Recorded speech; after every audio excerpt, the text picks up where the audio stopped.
Bueno, pues reitero la bienvenida a todas y a todos. Agradezco que se tomen el tiempo para continuar en este segundo módulo del curso Quiero ser candidata. Antes de iniciar, vamos a dar unas pequeñas instrucciones que también las dimos el día de ayer, solo para recordatorio de todas las personas que estamos conectadas.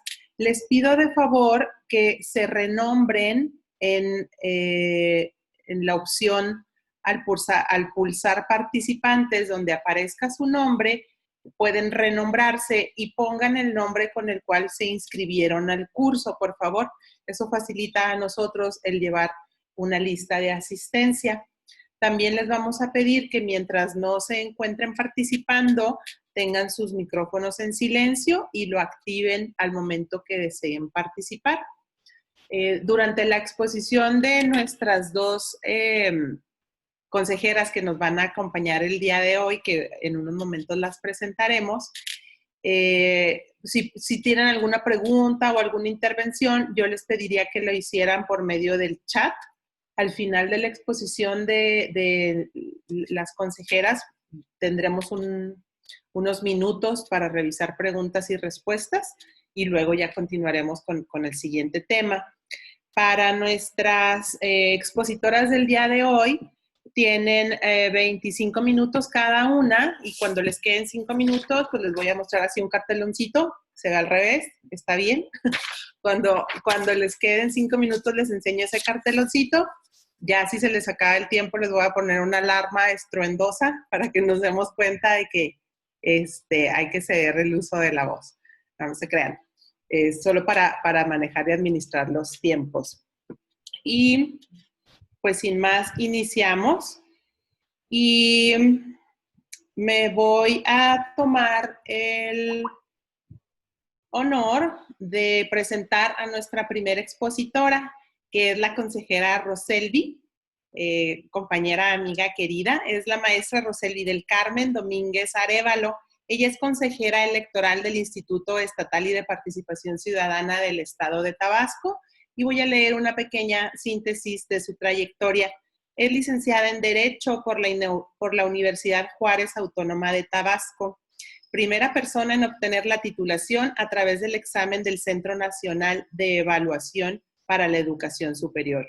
Es maestra en educación con orientación en docencia y concluyó sus estudios de doctorado en Derecho en el Instituto Universitario Puebla, Campus Tabasco.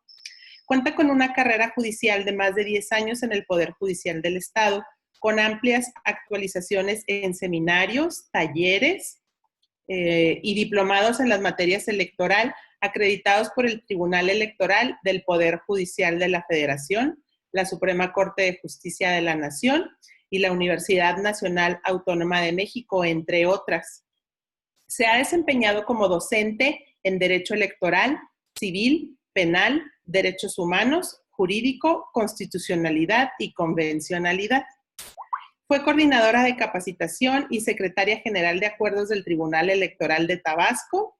Es consejera electoral del Consejo Estatal Electoral del Instituto Electoral y de Participación Ciudadana de Tabasco desde el 1 de octubre de 2017 a la fecha y preside, entre otras, la Comisión Temporal de Género. Es un gusto tenerte con nosotros, Ros, por lo que cedo el uso de la voz a que nos presentes el tema estereotipos de género, mujer y poder. Muchas gracias y bienvenida. Muy buenas tardes, muchas gracias, querida compañera Georgina Ávila, del Instituto Estatal de Chihuahua. La verdad, gracias a todos y a todas por estar esta tarde aquí tomando este pequeño curso, taller. Y mi reconocimiento y felicitación al Instituto Estatal Electoral de Chihuahua por esta iniciativa, este gran proyecto de Yo Quiero Ser Candidata. Pues, sin más preámbulo, entraría a lo que es la presentación.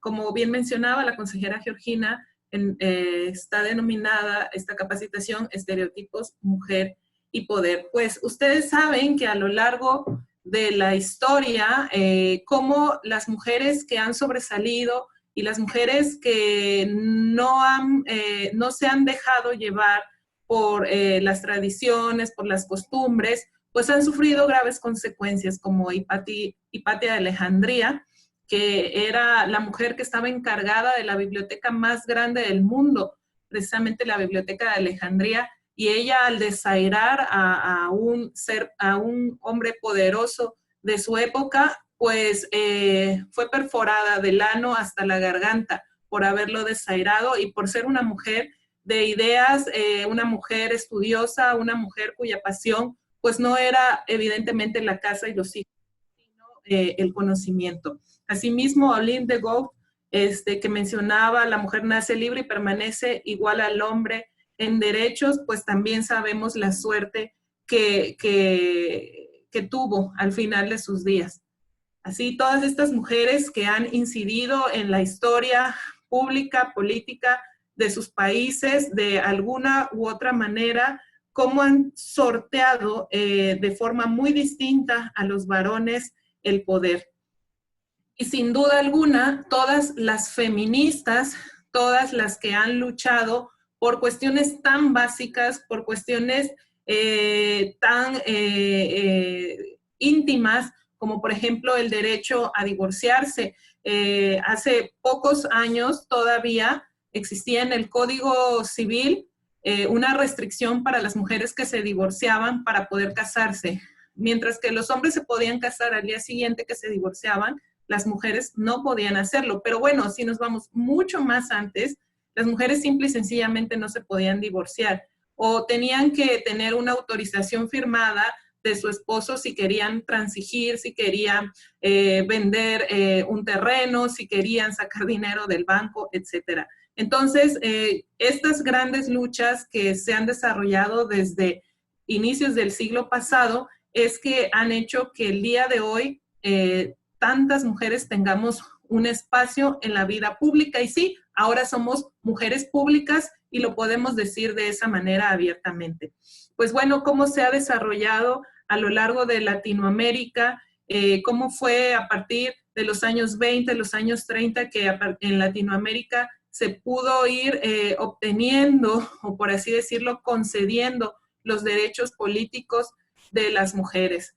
Por ejemplo, en 40 años, en un mismo periodo, hubo 4 mujeres presidentas en América Latina. Aquí vemos Laura Chinchilla, Michelle Bachelet, Cristina Fernández, Dilma Rousseff, que bueno, tuvieron un sinnúmero de agresiones, hubo críticas serias, pero el problema radica no en criticar las cosas que no están haciendo bien en el ámbito que se están desarrollando. El problema radica cuando se hacen las críticas por ser mujer. Si ustedes, bueno, a lo mejor no lo vieron, pero había una campaña en contra de Dilma Rousseff donde se regalaban calcomanías que se colocaban justo en el área donde se carga gasolina. Entonces era la cara de Dilma abierta de piernas, entonces ya ustedes se imaginan cada que se cargaba gasolina lo que invocaba. Y bueno, así a cada una, por ejemplo, a Cristina Fernández, siempre relacionada con su esposo y que todas las decisiones estaban hechas por su esposo, la forma en cómo se critica o cómo se ataca a la mujer diferenciadamente que a un hombre de poder es donde radican estos temas de estereotipos que los vamos a ver más adelante. Y bueno, las mujeres que fueron presidentas, han sido presidentas a lo largo de Latinoamérica, que por cierto han sido algunas por muy breves periodos. En México, ¿cómo han incidido las mujeres de una y otra forma? Hay muchas mujeres que no aparecen en los libros de historia en México, sin embargo, que su actuación fue crucial para la vida política y para la defensa de los derechos humanos. Elvia Carrillo Puerto, pues fue la primera en que insistió en que si la mujer tenía obligaciones, pues también tenía que tener los derechos a votar y ser votada. Aquí tenemos nuestra primera ministra, María Cristina Salmorán de Tamayo, que fue la primera mujer que ocupó este cargo. Aquí la primera gobernadora, Griselda Álvarez Ponce de León en Colima. Y bueno, aquí ya más localizado en Chihuahua, algunas mujeres reconocidas y que tal vez no se tenga el dato preciso de cómo incidió en la historia de Chihuahua Teresa Urrea, Consuelo Uranga, Florentina Villalobos Chaparro, Aurora Reyes, Diamantina Reyes Esparza, bueno, estas son más contemporáneas, Marta Laguet, Graciela Ortiz González y Hortensia Aragón.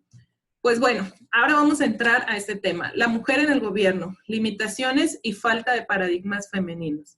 Un primer obstáculo que tiene una mujer que vencer es el conjunto de creencias y prácticas de la pareja, de la familia, de las amistades, que consideran impropio el abandono o descuido del hogar para iniciar una trayectoria política. Cuando un periodista se acerca y le pregunta a una mujer candidata, pero ¿dónde va a dejar usted a sus hijos? ¿O quién le va a ver a sus hijos? Esa es una pregunta que jamás se le hace a un hombre candidato. Por ahí, y no nada más es los medios, también tu propio círculo, tu propia familia, tus propias amistades, te está constantemente cuestionando que cómo prefieres estar de loca en la calle si estás descuidando lo que tienes en corto, que es tu familia, tu casa, etcétera. Bueno, pero antes de todo esto es preciso hablar de género. Estas diferenciaciones que hacemos en base al sexo o a la expresión del sexo que cada uno tenemos. Y hay que dividir qué significa sexo y qué significa género. El sexo, por su parte, es la asignación que se realiza sobre los cuerpos de las personas y tiene que ver con características biológicas. Las genéticas, las hormonales, las anatómicas, las fisiológicas. ¿Y qué es lo que nos clasifica en machos y hembras o pues para los humanos, hombres y mujeres? Ahora, el género es una construcción social. Es algo que está en la mente o en la idiosincrasia de las personas e incluso que varía de acuerdo a las culturas, en la que se le otorga una identidad al sexo biológico.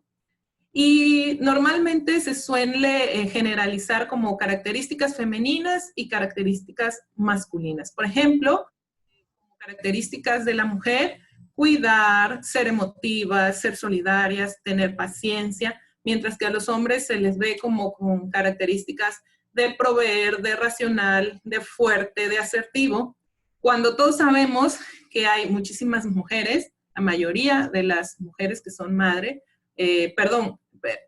provee, o más bien que hay mucho más mujeres que proveen que hombres que proveen en la actualidad.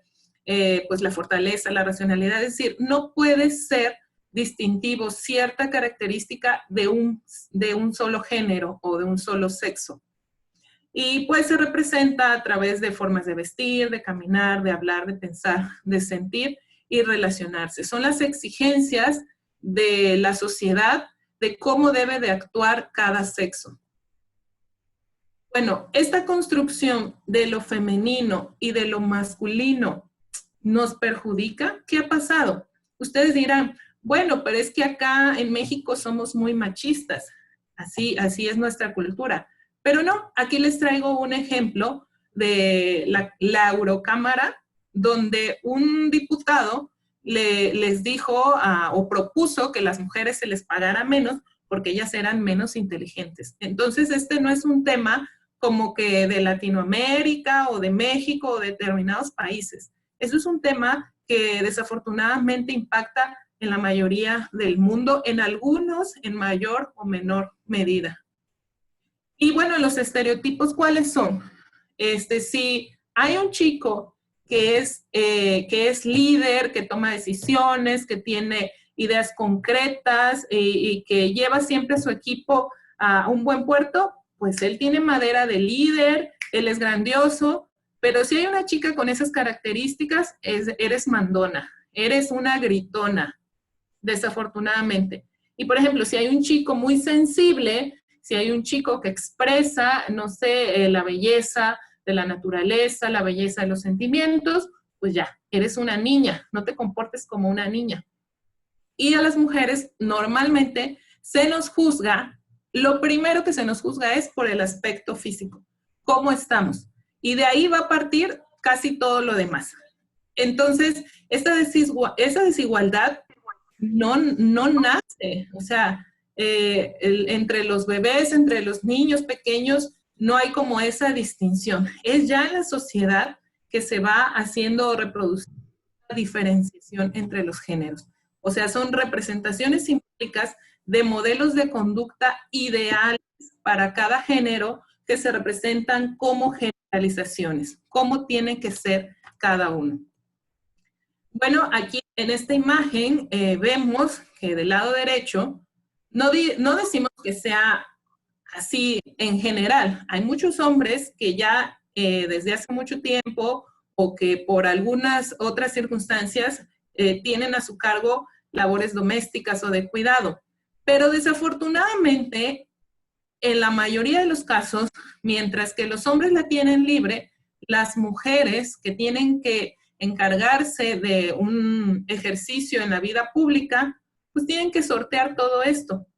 Y aquí, Perdón, Ros, sí, perdón que te interrumpa. No sé si estás tratando de compartir pantalla porque dijiste esta imagen y no estamos viendo tu pantalla, te estamos viendo a ti. perdón, dame un segundo. No te preocupes. Estaban viendo. No, te estamos viendo a ti. Muy. Ok. Perdón. No pasa nada. Muchas gracias. ¿Ahí lo ven? Ahí lo vemos perfecto. Bueno, ahí está. Esta es la imagen que me agrada, que les decía que mientras normalmente la mayoría de los hombres la tienen libre, normalmente la mayoría de las mujeres no. Y eso que en esta imagen pues le hace falta unos muchachitos por ahí o algún ancianito o algún enfermito, que son las cosas que tiene que sortear o brincar para poder llegar. A pesar de que las mujeres pues nos encontramos en el ámbito público, también nos encargamos del trabajo doméstico. Esto es lo que se le llama la doble o incluso la triple jornada. Estas condiciones de desigualdad generan violencia, discriminación, marginación.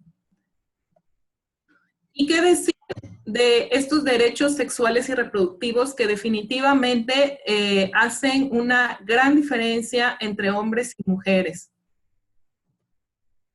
La mayoría de la población, como ustedes saben, está conformada por mujeres. No obstante, su participación en la política, la toma de decisiones y el acceso a salarios mejor remunerados no es igual al comparado con los hombres.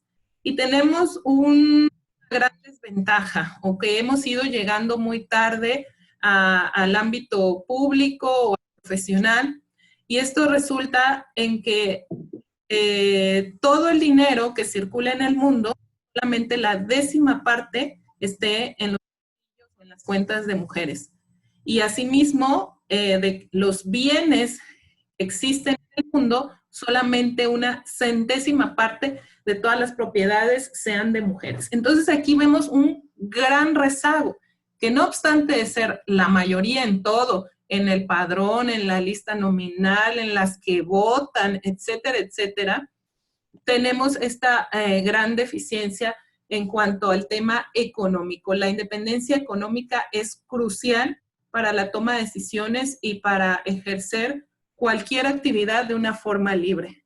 Los medios de comunicación insisten en cuestionar a las mujeres candidatas por la coexistencia de su vida familiar y el cargo público, relaciones personales e íntimas por su maquillaje y su ropa. Es lo que comentaba al inicio. Entonces, tenemos que transitar hacia un nuevo paradigma femenino, acabar con los estereotipos, no dando una imagen que reafirme esos roles de género, no desconocer las demandas de las mujeres como un grupo social y no negar el pasado de una lucha feminista. Muchas mujeres que llegan a los cargos o ignoran o quieren omitir la parte que se ha llegado a ese espacio gracias a la lucha de muchos años de muchas mujeres y que por eso mismo tenemos que tener una agenda de género, porque tenemos un compromiso para que cada vez las oportunidades para más mujeres pues se dé en un terreno más equitativo.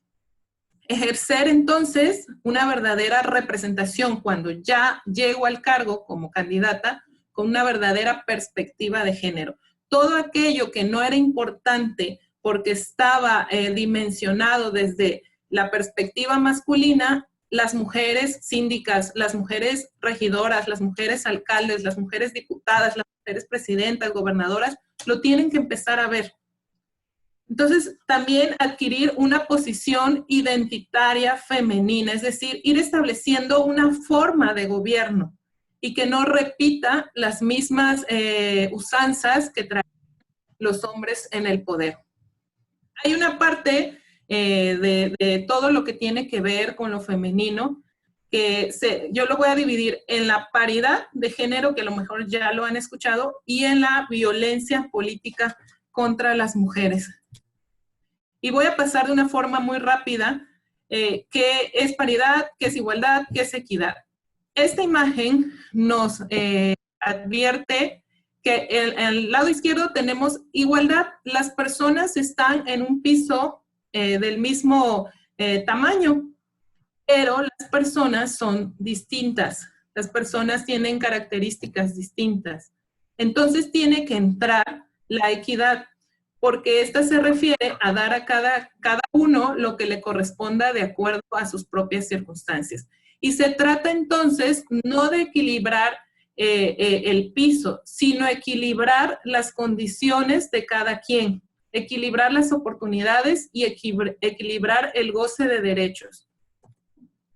La paridad entonces es 50-50, pues algunas personas creen que es un tema aritmético, pero no lo es del todo. El 50% de mujeres en la integración de cargos tendría que ser el piso mínimo, o sea que mínimamente hubiera mitad de mujeres, pero no es el techo. Es decir, que si llega a 50 más 1 o 51 mujeres, no quiere decir que se rompe la paridad. Entonces, ¿qué es el mínimo que tenemos que establecer? Bueno, aparece por primera vez esta palabra en la Cumbre Europea de Atenas en el 92, donde se hacía una declaración. Las mujeres representan más de la mitad de la población. La igualdad exige la paridad en la representación y en la administración de las naciones. En 1998 en Francia se incorporó a su constitución con el concepto democracia paritaria. Las acciones que se han venido desarrollando desde inicios del siglo pasado hasta la fecha se les llama acciones afirmativas o discriminación positiva o discriminación a la inversa. Cuando algunos hombres no pueden acceder a un cargo, por ejemplo, por la postulación o por la asignación, dicen, ¿me estás discriminando? Pues sí, es una discriminación positiva, pero van a decir, pero ¿por qué tiene que ser esto así? ¿Por qué son necesarias estas acciones? Pues aquí vemos, por ejemplo, esta es una gráfica de Chihuahua, cómo a lo largo de varios años, desde el 2001 hasta 2021, cuál ha sido el porcentaje de mujeres con respecto a hombres. Y hemos visto que no obstante en el 2016 se había obtenido una paridad, hubo un retroceso en la anterior, en esta última que está en curso. Entonces existe una brecha. De eso se trata todo esto. Equilibrar brechas históricas que existen, que se han hecho de forma sistemática. Aquí rápido les voy a comentar cómo han ido evolucionando y cómo hemos tenido la participación política de las cuotas a la paridad. Entre el 93 y 2002 había una indicación, así como para pedirle por favor a los partidos que incluyeran más mujeres. Pero ya en 2002 esta cuota se hizo obligatoria y tenían que postular mínimamente el 30% de candidatas tenían que ser mujeres. Más adelante se avanza a 2007-2011 con una cuota obligatoria del 40%. Pero existió una simulación. Bueno, la simulación casi siempre ha existido, casi siempre andan buscando cómo defraudar la ley a través de simulaciones. Y, por ejemplo, en esta cuarta etapa, cuando ya se tenía una cuota de 40%, se tuvo que hacer una demanda ante el Tribunal Electoral del Poder Judicial de la Federación, dado que se postulaban mujeres propietarias, pero se postulaban a sus suplentes varones. Entonces, lo que hacían era que una vez que llegaban, las hacían renunciar a ellas para que pudieran acceder sus suplentes varones. Pues esto ha sido superado. Esta es la sentencia emblemática, la sub-JDC 12624-2011, donde establece que los suplentes tienen que ser forzosamente del mismo género cuando se trate de una titular mujer. Y bueno, más adelante con la reforma de 2014, ese mandato pasó al orden constitucional, poniendo a los partidos la obligación de garantizar el principio de paridad en todo. Un piso mínimo, como les mencionaba, de 50-50 para cargos de elección popular. Pero más adelante, el año pasado, en junio de 2019, la Constitución estableció la paridad en todo o paridad transversal. Y más o menos se los voy a comentar rápido. Estos cargos ya no nada más están en los legislativos, en las regidurías, en las alcaldías. No, también se mete con el ejecutivo. A nivel federal, pues el gabinete federal tiene que ser paritario.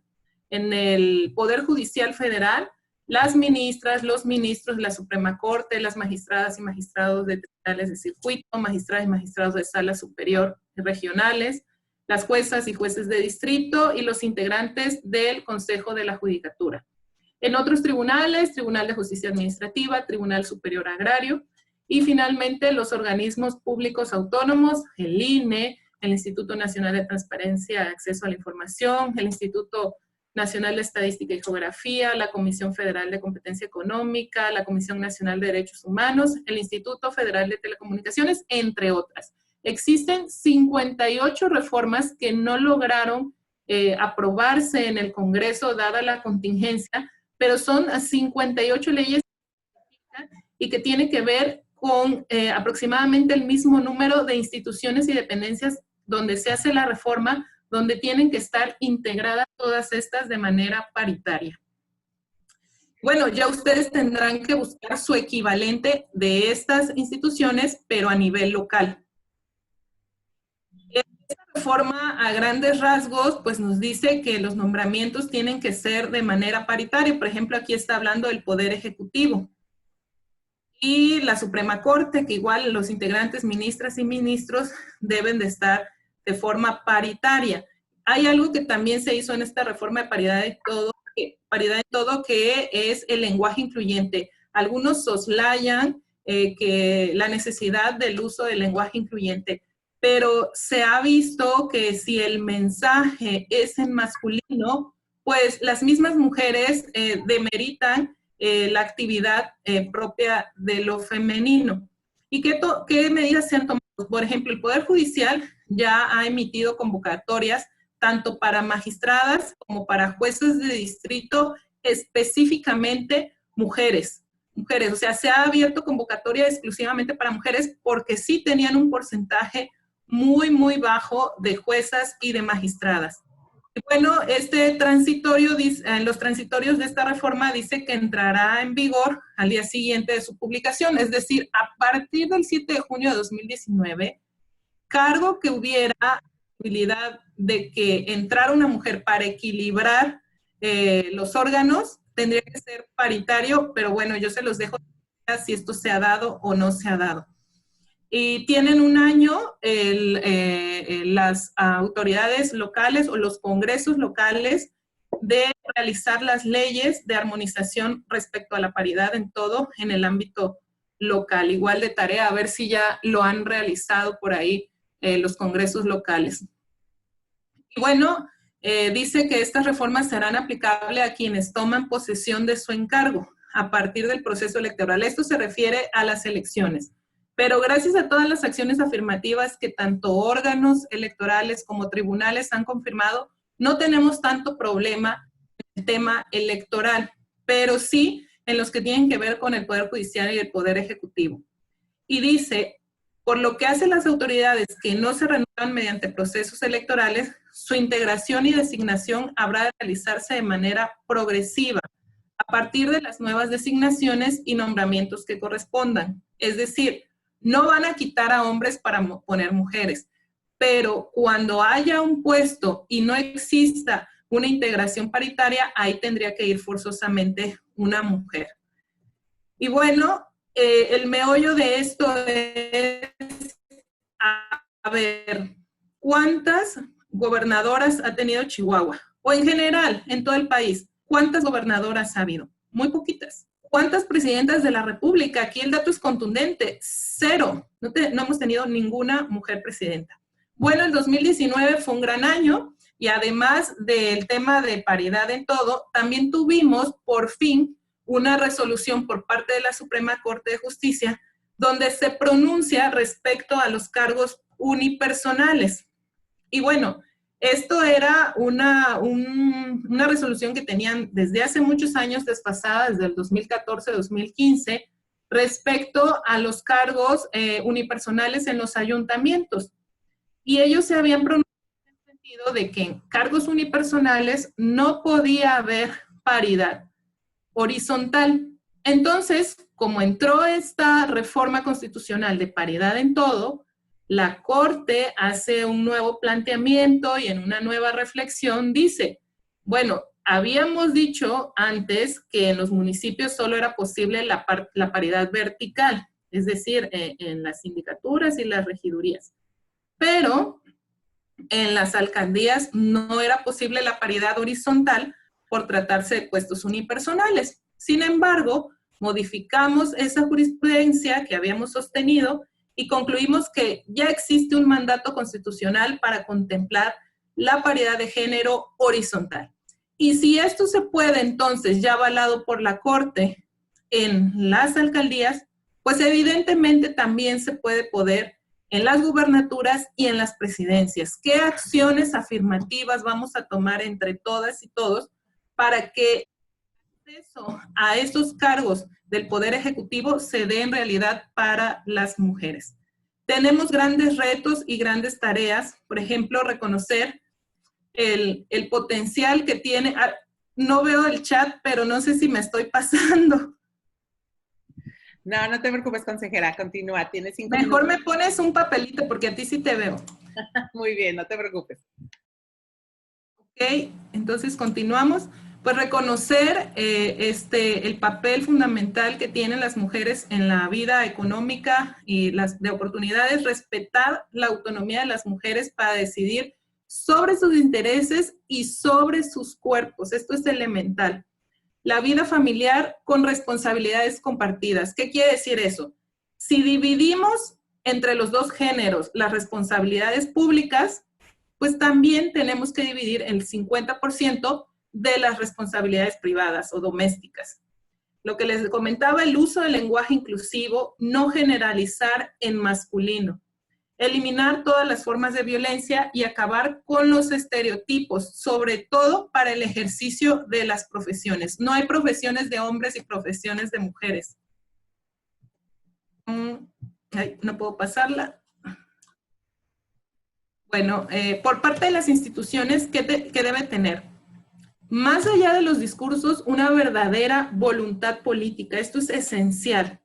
Tenemos que hacer un montón de armonizaciones legales de las reformas que ya existen. Tenemos esta que les comentaba de paridad en todo, que solamente tengo conocimiento que se ha armonizado en Yucatán y en ningún otro estado más. Y además existen unas reformas que apenas salieron apenas se publicaron el 13 de abril sobre violencia política contra las mujeres, que es algo que les quiero comentar, si me da tiempo. Crear políticas institucionales y campañas sobre equidad de género, igualdad sustantiva, respeto e inclusión. No encasillar las posiciones dentro de las instituciones o dentro de las empresas. Mujeres y hombres pueden desarrollar las mismas funciones de una posición siempre y cuando ambos cubran con el perfil requerido y sean capacitados por igual. Frenar y evidenciar cualquier tipo de abuso o discriminación que se presente en la empresa, en la institución, en contra de las mujeres. Incluso no decir nada nos convierte en cómplices. Y, por ejemplo, para las instituciones que tienen que resolver los asuntos que se ponen en consideración, tienen que juzgar con perspectiva de género. Aquí les voy a dar rapidito la pasadita de violencia política contra las mujeres. Como les mencionaba, el pasado 13 de abril apenas se publicaron en el Diario Oficial de la Federación diversas reformas a 8 leyes nacionales. Son todas estas: la Ley General de Acceso a las Mujeres a una Vida Libre de Violencia, la de Instituciones y Procedimientos Electorales, la de Sistemas de Medios de Impugnación en Materia Electoral, la de Partidos, la de Delitos Electorales, la Ley Orgánica de la Fiscalía General de la República, la Ley Orgánica del Poder Judicial y la Ley General de Responsabilidades Administrativas. Para empezar, cambia el nombre, porque siempre habíamos leído en las jurisprudencias, en los protocolos, violencia política por razón de género. Ahora se le denomina en estas reformas violencia política contra las mujeres por razón de género, que pareciera que es lo mismo, pero no, porque el enfoque es distinto, va dirigido ya ahora sí hacia toda esa violencia que se genera a las mujeres. En materia electoral, ¿qué cambios hubo? Para empezar, la reforma dice: para poder ser candidato no debes estar condenada o condenado por el delito de violencia política contra las mujeres. Es decir, alguien que tenga una sentencia por violencia política contra las mujeres no puede aspirar a una candidatura. El cumplimiento gradual de la participación paritaria en los pueblos indígenas. Y esto es una de las cosas que va a tocar mi compañera, la consejera Cata, que es una verdadera experta en el tema de la paridad indígena y la participación política de la mujer indígena, que es un subtema muy importante y que requiere mucha especialización. Otro es que se agrega la paridad como el séptimo de los principios rectores de la actividad electoral. Pues ya teníamos la certeza, la máxima publicidad, la legalidad. Ahora se inserta como otro principio la paridad. Se declara permanente una comisión de igualdad de género en el INE, es decir, que para la armonización en lo local tendríamos que hacer permanente también, si no lo es ya, esa comisión que dentro del órgano electoral se encarga de ver estos temas. Se mandata entonces la perspectiva de género como política nacional, tanto al interior del INE como al exterior. Se otorgan facultades al INE para suspender o retirar cualquier propaganda política o electoral cuyo contenido se identifique como violencia política de género, y se tiene que pedir una disculpa pública por parte del agresor usando las prerrogativas de su partido. Se ordena a los aspirantes abstenerse de ejercer actos que pudieran constituir violencia política contra las mujeres. Y se establece la forma de substanciar este tipo de violencia, tanto para el INE como para los OPLES, a través del procedimiento especial sancionador.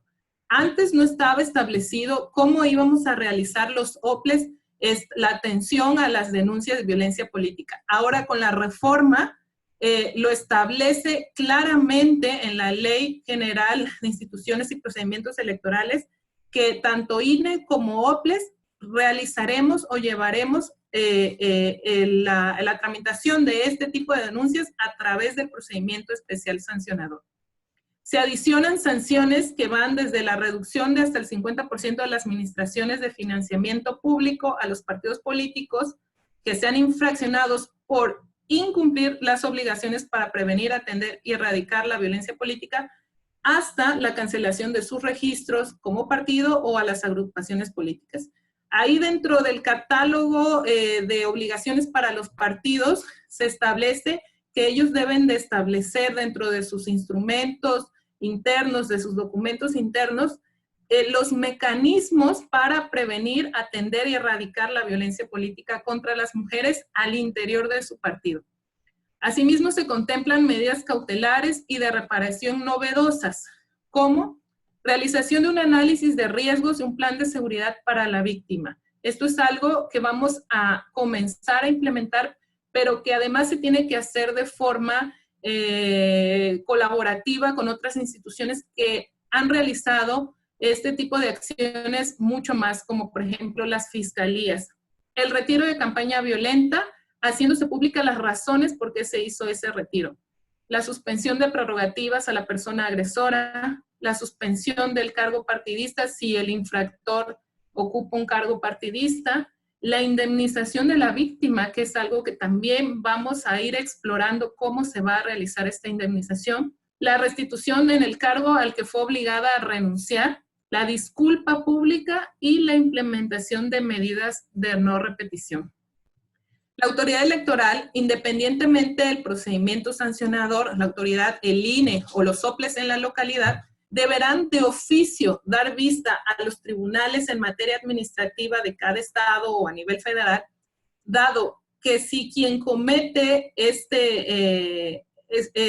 esta conducta es un o una funcionaria pública, también tendrá que ser tramitado un procedimiento de responsabilidad administrativa en su contra. Se incluye la figura de violencia política contra las mujeres como causa para promover el juicio ciudadano o el JDC, que le conocemos, ante los tribunales electorales, tanto locales como federales. En materia penal se prevén 14 conductas que pueden encuadrar el delito de violencia política. Las sanciones van entre 1 y 6 años de prisión y entre multa de 50 a 300 días. Pero esto se va a agravar al doble si estos actos se realizan en contra de una mujer indígena y se van a triplicar si estas conductas se realizan por servidores públicos o funcionarios partidistas o aspirantes. Es decir, al servidor público le va a ir súper mal porque además de que se le triplica la sanción, también va a llevar un procedimiento administrativo. Con lo que corresponde a la Fiscalía, esta deberá realizar lo que les comentaba, esta evaluación de riesgos y esta protección de víctimas de forma coordinada con otras instancias, creando comisiones especiales para colaborar en la investigación de la violencia política contra la mujer de forma multidisciplinaria. Por eso es que se hizo una reforma a la Ley Orgánica de la Fiscalía General. Bueno, entonces todas estas reformas las tenemos que bajar, o bueno, las tienen que bajar cada uno de los congresos locales a fin de armonizar sus legislaturas, contemplando siempre la progresividad del derecho. La progresividad del derecho es un principio de los derechos humanos, por lo que si en algún estado ya existe prevista alguna acción que beneficia más la participación política de las mujeres, pues este derecho tendrá que prevalecer en el estado y no el que dice la reforma, porque existen algunos retrocesos en la reforma en virtud que a nivel nacional no se tenían contemplados. Por ejemplo, la postulación alternada de los géneros en cada proceso electivo en los cargos legislativos. ¿Qué quiere decir esto? En la mayoría de los estados de la República, por acciones afirmativas y por criterios de sentencia, ha quedado establecido que los mejores lugares o la mejor circunscripción de cada partido, esa debe de ser encabezada forzosamente por fórmulas de mujeres. Y esto es lo que ha hecho que la mayoría de los estados, la participación de las mujeres se haya acrecentado. La mayoría de los congresos estén conformados de forma paritaria. Pero en esta reforma nacional quedó que iba a ser de forma alternada, lo que si entra una acción de inconstitucionalidad en estos días que abra ya la Corte, pues yo creo que sí se iría para atrás esa parte. Entonces, bueno, hoy, por ejemplo, durante un foro que hubo en la Cámara de Diputados, precisamente, la consejera nacional, Dania Paola Rabel Cuevas, mencionó de forma muy explícita que de la lectura de la reforma, los soples, o sea, los órganos públicos locales electorales, tienen la competencia para resolver los PES, los procedimientos especiales sancionadores. Ella dice, mi convicción se basa en 2 artículos. El 440 de la LEGIPE, o la Ley General de Procedimientos, Instituciones Electorales, y el 48 bis, fracción tercera, de la Ley de Acceso a las Mujeres a una Vida Libre de Violencia. El primero establece que las leyes electorales locales deberán regular el PES para los casos de violencia política contra las mujeres. Y el segundo señala que corresponde al INE y a los OPLES, en el ámbito de sus competencias, sancionar las conductas que constituyan dicho tipo de violencia. Y eso hizo el énfasis porque una o dos voces han hecho una interpretación distorsionada de que el procedimiento de violencia política se llevará exclusivamente en el INE, o que el INE tiene autoridad, o que los congresos locales no tienen que armonizar respecto a este tema, cuando nada más alejado de la realidad, dado que existen estos dos artículos, son muy puntuales en establecer cómo deberá ser el procedimiento que llevarán los órganos públicos locales electorales. Y bueno, hasta este momento, no sé cómo llevo de tiempo, pero les quiero dejar hasta aquí, con una frase de Simone de Beauvoir, que hay que estar muy atentos, porque bastará con una crisis económica, política, religiosa o una pandemia para que los derechos de las mujeres vuelvan a ser cuestionados, ya que esos derechos nunca se han dado por adquiridos de forma total, por lo que debemos permanecer vigilantes durante toda nuestra vida del cumplimiento de esto. Muchas gracias.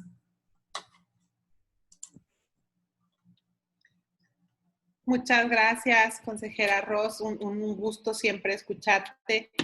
Y tenemos en el chat, vamos a abrir un pequeño espacio para preguntas y respuestas. Hay un comentario, bueno, hay un saludo de Saúl Rodríguez. Buenas tardes.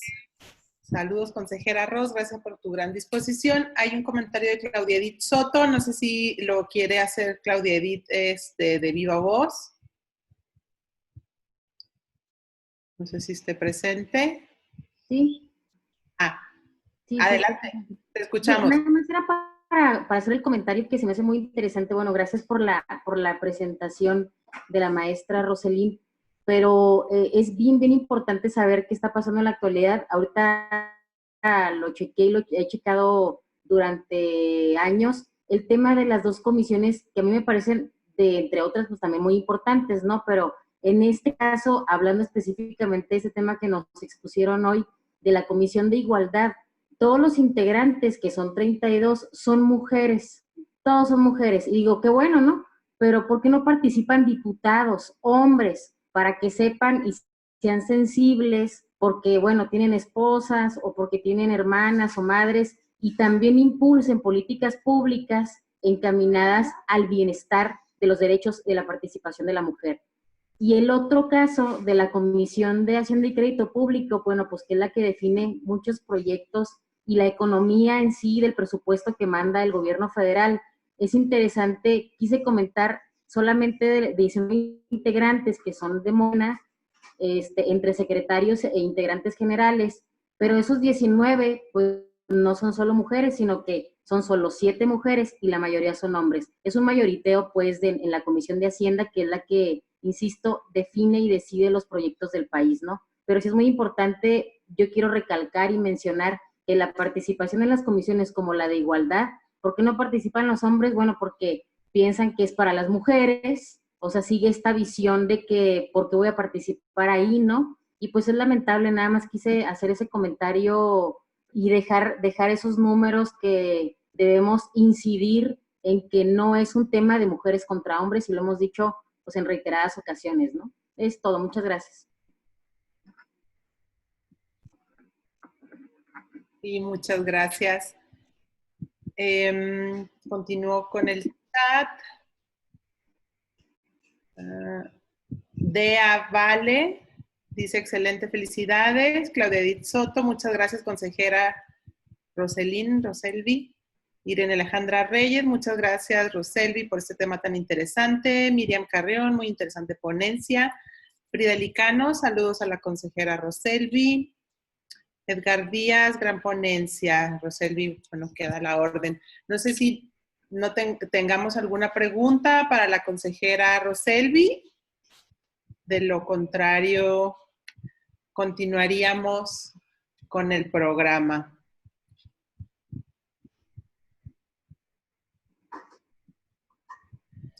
Muy bien. Ros, muchísimas gracias. No, entiendo que tienes otro compromiso que atender, no sé si te nos vas, ¿no? Aquí te quedas. Perfecto, ¿no? Muchísimas gracias por tu exposición de estos temas tan relevantes, precisamente en estos momentos que tenemos vigentes. Y continuaría entonces haciendo la presentación de nuestra siguiente expositora, que es la consejera Claudia Arlet Espino, y también me voy a permitir leer una pequeña síntesis curricular. La doctora Claudia Arlet Espino, consejera electoral del Instituto Estatal Electoral de Chihuahua, es licenciada en Derecho por la Universidad Autónoma de Chihuahua con mención especial. Es maestra en Derecho por la UACH con mención honorífica y tiene una especialización en Educación para la Ciudadanía y Derechos Humanos por la Universidad Carlos III en Madrid, España.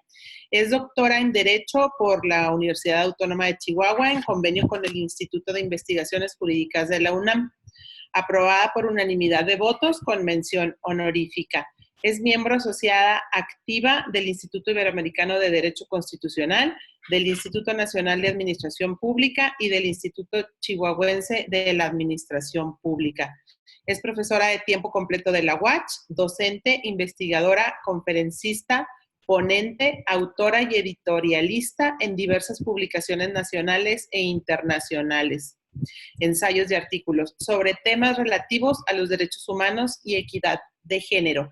Es evaluadora nacional de los comités interinstitucionales de la evaluación de la educación superior. Se desempeñó como asesora del Senado de la República. También fungió como asesora jurídica y enlace de género de la Coordinación de Comunicación Social del Gobierno del Estado de Chihuahua y actualmente se desempeña como consejera electoral del Instituto Estatal Electoral en Chihuahua, donde preside la Comisión Permanente de Seguimiento a las Actividades de Vinculación con el Instituto Nacional Electoral y del Servicio Profesional Electoral Nacional. Pues es un gusto para mí en este momento cederle el uso de la voz a mi compañera, la consejera doctora Claudia Arlet Espino. Muchas gracias, consejera, y pues buena tarde a todas y todos. De nuevo, pues nos encontramos aquí con ustedes. Una temática muy importante, en lo particular es un tema que a mí me gusta mucho, el de mujer y poder, porque da la oportunidad para hacer o plasmar las categorías de análisis dentro de la teoría de género, que ya nos ha explicado de manera muy positiva la consejera Roselvi, presidenta de la Asociación Mexicana de Consejeras Estatales Electorales, a quien por supuesto también agradezco, al igual que ya lo hicieron mis compañeras y la moderadora de este evento, la consejera Georgina, por el hecho de que nos acompañara y pudiera compartir con nosotros esta temática, ¿no? Y bueno, yo quiero abonarle un poco a lo ya relatado por la consejera Roselvi en un punto que creo que es crucial. Siempre que hablamos nosotros de mujer y poder, indudablemente el término que lo une va a ser el empoderamiento de las mujeres. Y siempre encaminamos, por supuesto, vamos antecedentes históricos de la lucha de las mujeres, de las conquistas, de los diferentes feminismos que hablábamos un poco ayer, de esa lucha de las mujeres y de lo que hasta ahora nuestra legislación ha podido plasmar en ella, con algo tan importante como es el principio de paridad y el combate a la violencia política contra las mujeres en razón de género, en virtud de que ha sido pues la violencia que se crea o que nace ante la mayor o la presencia mucho más palpable de las mujeres dentro de la vida pública, no solamente de la política, ¿no? Aunque evidentemente que la política está dentro de esa vida pública y que pues es donde es más visible, sobre todo porque hay que estar y se está en la toma de decisiones y se puede aportar como mujeres a la sociedad en ese sentido, ¿no? Pero este empoderamiento que pareciera que siempre lo trasladamos a pensar que es el ejercicio del poder de las mujeres en la vida pública, con aciertos, seguramente también con desaciertos. A veces hablamos o romantizamos el que las mujeres podamos ser más buenas o podamos ser gobernantes en sentido maternal o más sensibles, ¿no? Es decir, volvemos a los estereotipos de género en ese ejercicio del poder. Pero el empoderamiento de las mujeres va más allá. Y va más allá porque se trata de un empoderamiento personal. Y eso es en lo que ha incidido constantemente la teoría de género al estar hablando de un empoderamiento personal de las mujeres, en virtud de que una vez que te deshaces y desaprendes lo que un sistema patriarcal ha impuesto con estos estereotipos, pues la presencia exclusivamente donde somos las gobernadoras, pero del mundo privado, y que se crean además miedos también por salir a lo público, abandonar una categoría que se le llama los cuidados, es decir, las mujeres pues tradicionalmente nos hemos encargado de la casa, del cuidado de los hijos e hijas, del cuidado de los enfermos, de la gente que tiene alguna discapacidad, y además que todos estos, en este ámbito, todas estas tareas pues se han dado de manera gratuita. Y son discusiones que se han dado, por supuesto, ¿no? Entonces, el empoderamiento, ese empoderamiento personal del que les comentaba yo hace algunos momentos,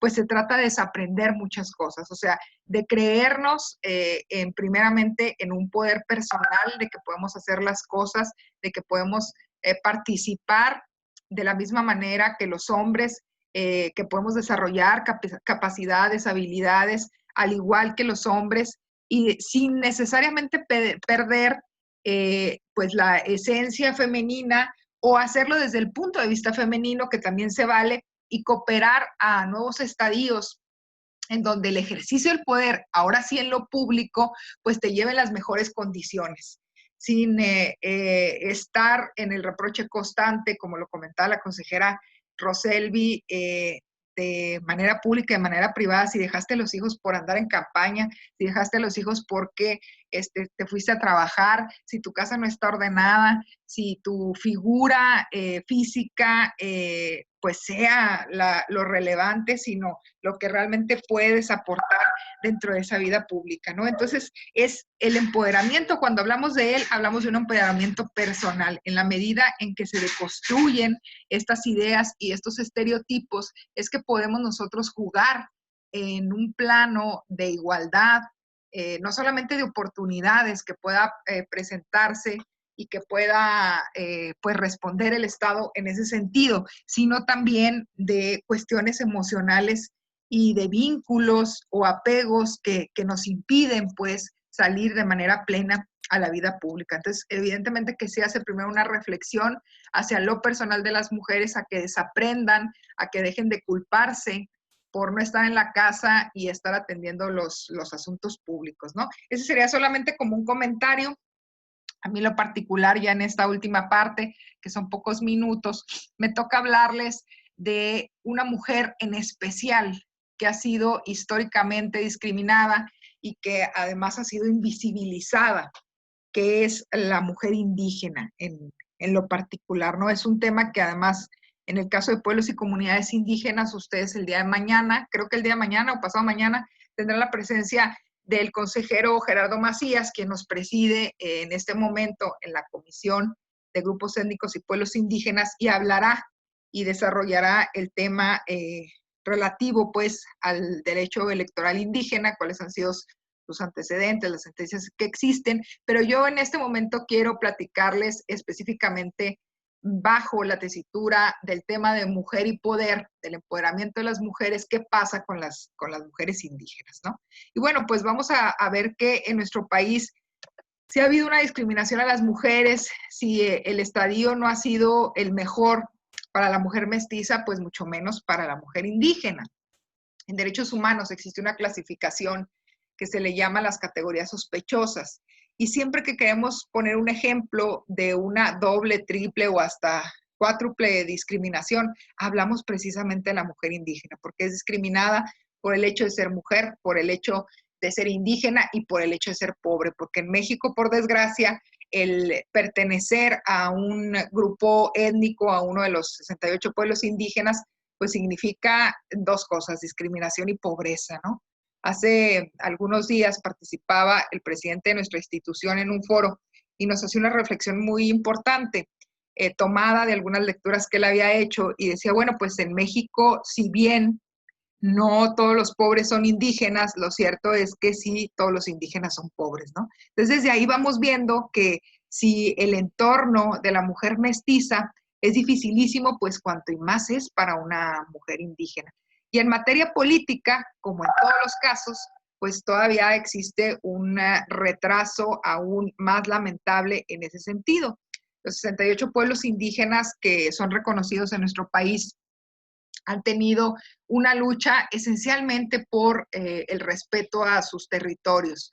Hemos avanzado, yo les comentaba el día de ayer, sobre todo en la vía jurisdiccional, con algunas sentencias muy relevantes, en donde la representación de pueblos y comunidades indígenas pues ha tenido la oportunidad de que hoy existan más representantes en el Congreso de la Unión, en que algunos estados en donde se tiene más desarrollado bajo leyes secundarias puedan tener también diputaciones indígenas, pueda haber presencia de regidurías, pero vamos a ver otra vez la misma problemática. A pesar de que es una lucha también de un grupo históricamente vulnerado, pues las mujeres siguen sin tener presencia. Los mayores números, estadísticas de violencia política por razón de género en nuestro país, los primeros y los más famosos fueron precisamente de mujeres indígenas. De aquellas que se atrevieron a salir a la vida pública, pues tuvieron no solamente el rechazo mestizo, sino el rechazo de su propio pueblo indígena, ¿no? Entonces, vamos a tener como una conclusión adelantada en que estos sistemas normativos indígenas, la forma de gobernar, los métodos, los usos y costumbres, pues como los conocemos, pues no van a ser carentes de este sistema patriarcal. Por supuesto que se van a repetir también estereotipos y cuestiones lamentables en donde a las mujeres les va a ser muy difícil y más difícil aún que en el mundo mestizo el poder participar en la vida pública. Y la razón de entrada en usos y costumbres es que sus gobiernos, y voy a generalizar para poder dar el ejemplo, o me lo permito pues para poder dar el ejemplo, cuando se integra dentro de la comunidad y se vota en las asambleas comunitarias por los cargos públicos dentro de dichas comunidades, estas comunidades pues tienen jerarquías. Entonces, para poder llegar a ser gobernador indígena, y lo digo en masculino, pues necesitan haber pasado por otros cargos que son también en apoyo a la comunidad, pero resulta ser que muchos de esos cargos son exclusivamente para los hombres. Entonces las mujeres no pueden acceder ni siquiera a los cargos de menor jerarquía dentro de esas comunidades indígenas. No en todas las comunidades es así, hay que aclararlo, y ahorita les voy a poner un ejemplo que además es un ejemplo positivo y de nuestro estado, que nos ha permitido sobresalir e inclusive poder afirmar que Chihuahua, dentro de del pueblo rarámuri, pues es uno de los que más presencia de mujeres gobernantes tiene dentro de sus usos y costumbres. Y aquí empiezo un poco el relato con los pueblos, ¿no? Nosotros distinguimos de entrada dos sistemas, uno de usos y costumbres, que son los gobiernos hacia el interior de las comunidades. De esos 68 pueblos, cada pueblo tiene un número determinado de comunidades y tiene sus propias formas, pues, de gobiernos, de participación del pueblo, de quiénes serán los gobernantes, e insisto, con un sistema patriarcal, pues, también muy arraigado, ¿no?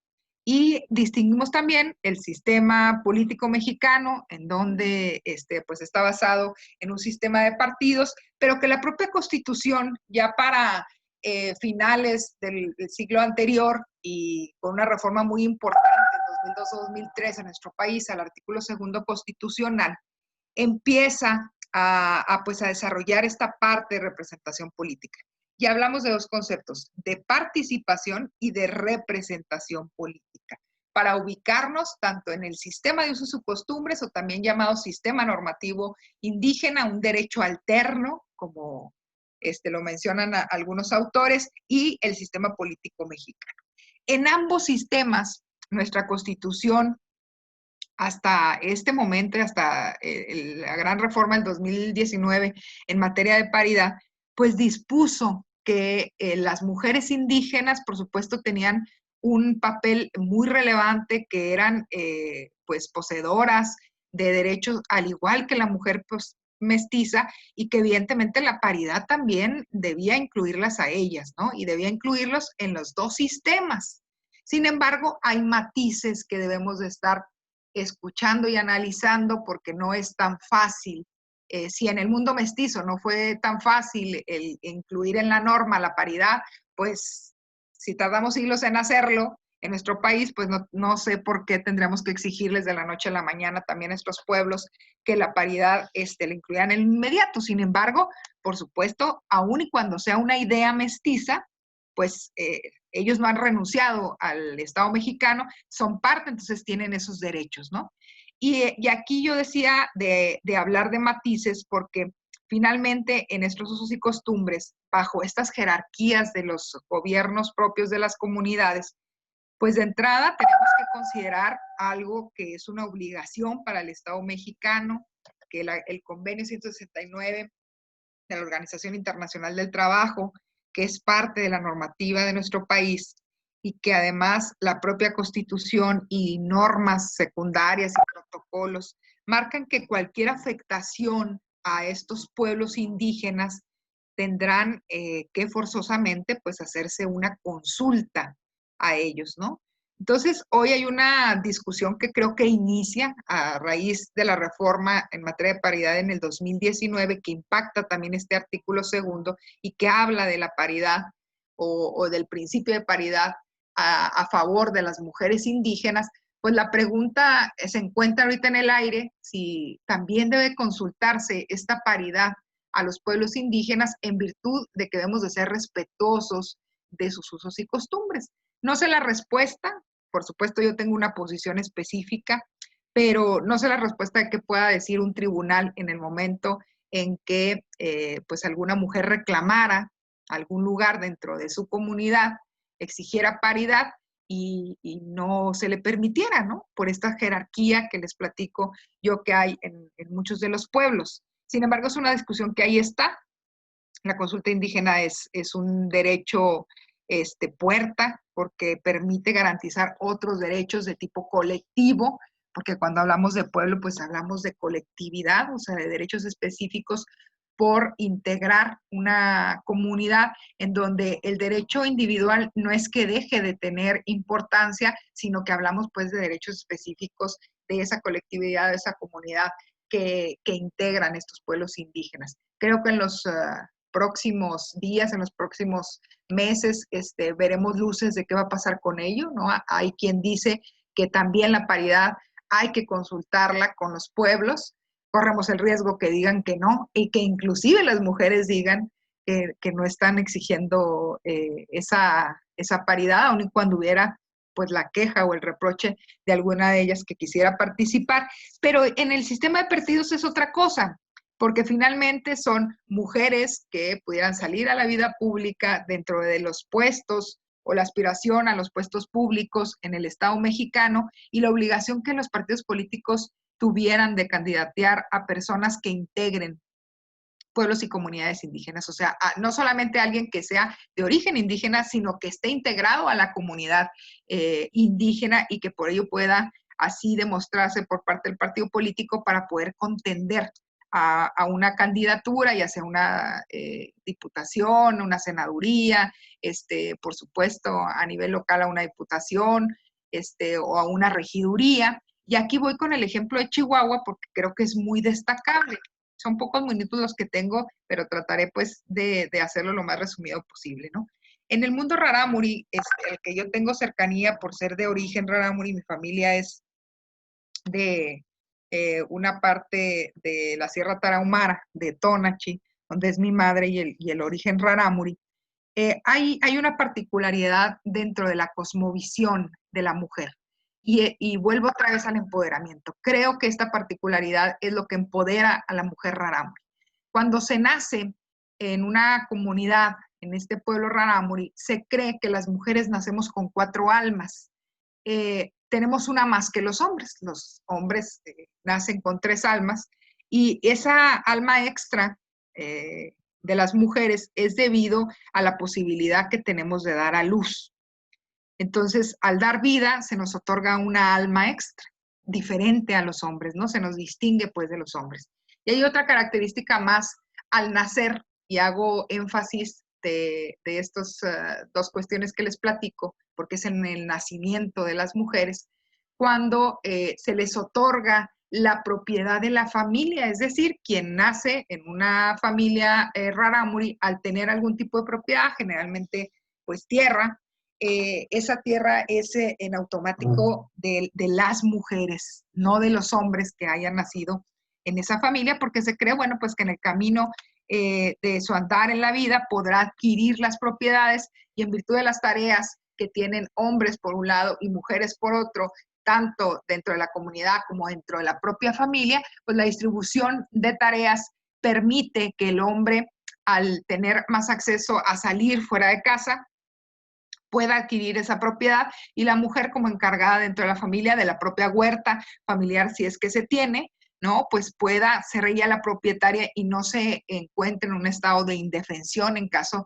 de, pues, que muriera el patriarca, o bien que muriera, si ya se encuentra casada, su marido, y pueda hacerle frente a la vida con sus hijos, ¿no? O sea, hay toda una cosmovisión, se los digo de manera muy resumida, que por supuesto merece horas y horas de que pudiéramos platicar de esta cosmovisión rarámuri, y que bueno, que los libros, la tradición oral nos ha venido pues narrando este tipo de cosmovisión en el mundo rarámuri. Lo particular, bajo pues los análisis, sobre todo antropológicos, que se tienen en Chihuahua, que creo que además hay un excelente desarrollo en ello, pues se cree que esta parte de cómo se nace y cómo se ve a la mujer desde que nace les ha permitido a las mujeres rarámuris empoderarse desde que se les da luz, ¿no?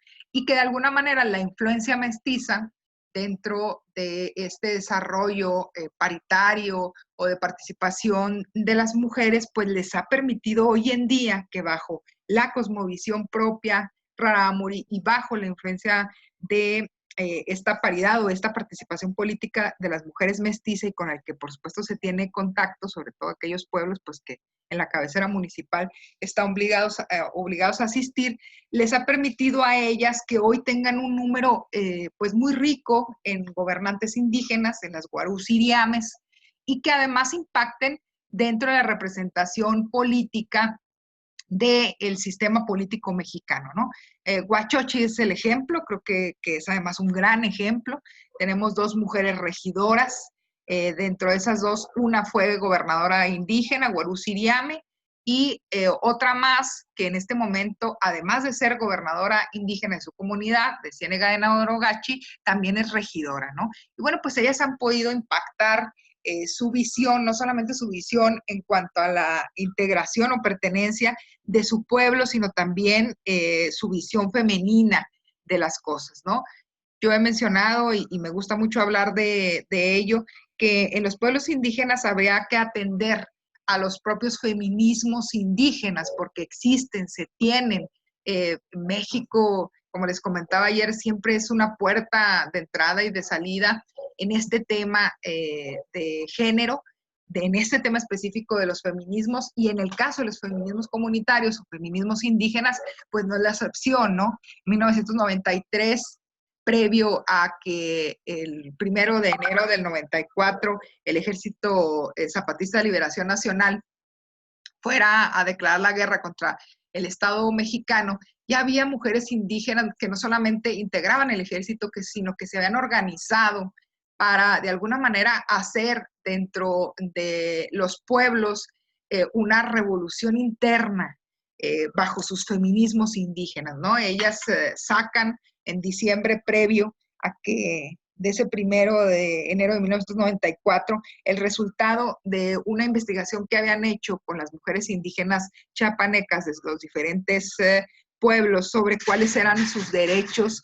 y cuál debería de ser la participación dentro de ese ejército de Zapatista de Liberación Nacional. Y sacan un decálogo sobre la participación de las mujeres, en donde su participación personal se convierte en una participación política, ¿no? Creo que de ahí empieza un desarrollo muy rico de estos feminismos. Han seguido las mujeres indígenas zapatistas desarrollando esta parte, correlacionándose con otras mujeres indígenas de otros estados de la República, ¿no? Chihuahua ha participado dentro de ese activismo indigenista de las mujeres. Ha habido varios encuentros nacionales e internacionales en donde hemos tenido pues activamente esa participación de mujeres indígenas y que tienen su propia agenda, que han creado su propia agenda, que han creado su propio feminismo en respeto a las propias cosmovisiones que tienen y en evolución a la propia cosmovisión que se tiene en sus pueblos, porque evidentemente, bueno, pues que se conserva estos sistemas patriarcales indígenas, pero que hay un activismo y que hay una visión que es respetable, por supuesto, por parte de estas mujeres indígenas. Hoy en la discusión creo que tendremos que atender a esos feminismos de las mujeres, no solamente por el respeto que nos merece cada una de esas cosmovisiones, sino también atendiendo a la propia norma a que deben de ser consultados. Yo creo que sí habría que hacer un ejercicio de este tipo, de socialización sobre qué significa la paridad, qué tanto puede avanzarse en ello dentro de las comunidades y que conozcan también los derechos que tienen, de que en este sistema de partidos pues deben de participar o hay la obligación de que sean candidateadas en 50%, al igual que los hombres, al ponerse en práctica esta reforma de paridad, ¿no? O sea, el respeto debe ser, creo que la visión que debe de mover al Estado mexicano, que es la manera de ayudar, además, algunas distinguidas feministas y teóricas en este aspecto, pues han hablado que la interpretación de esta reforma al artículo 2 en cuanto a la paridad debe de ser paulatino. Creo que es una visión correcta, pero que la vía sin duda está en atender a lo que opinan las propias mujeres, a lo que opinan en sus feminismos, no solamente a la comunidad en respeto a la comunidad, sino a los propios feminismos que han desarrollado ellas, ¿no? Yo lo dejaría hasta aquí. Sé que tendrán ustedes una explicación muy completa el día de mañana o pasado mañana que esté el consejero Gerardo hablándoles de pueblos y comunidades indígenas, pero sí dejar el tema abierto de mujer indígena, de la importancia que tiene y del reto que nos representa como Estado mexicano el atender en la era de la paridad en México, pues la situación de estas mujeres indígenas, sobre todo hacia el interior de sus comunidades y atendiendo, pues, por supuesto, a estos feminismos o a estas visiones feministas indígenas que tienen, que existen y que debemos, por supuesto, nosotros estar muy pendientes en respeto a ellas, ¿no? Es cuanto, consejera. Muchas gracias, consejera, doctora Claudia Arlette Espino. Entiendo que tiene un compromiso, no sé si tiene oportunidad que abramos tiempo para preguntas y respuestas. Sí, por eso terminé mi intervención en los 20 minutos que fui muy exactita, son 6:19, para ver si hay alguna intervención, que ojalá él las hubiera, ¿no? Porque es un tema creo que debemos abordar, comprender e interiorizar. Perfecto. Bueno, pues aprovechando que sí tiene oportunidad de acompañarnos un poco más tiempo, la doctora Espino abriría en el chat preguntas y respuestas. Si alguien desea el uso de la voz, favor de hacérmelo saber vía chat.